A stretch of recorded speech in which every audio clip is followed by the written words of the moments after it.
আমার কিছু করার ছিল না, ফ্যামিলির চাপে বিয়ে করতে বাধ্য হয়েছি।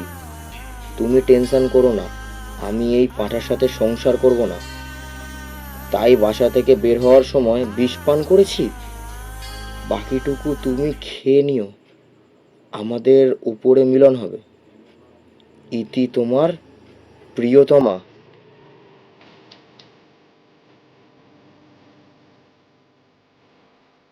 বেবি, তুমি চিন্তা করো না, আমি আসছি তোমার কাছে।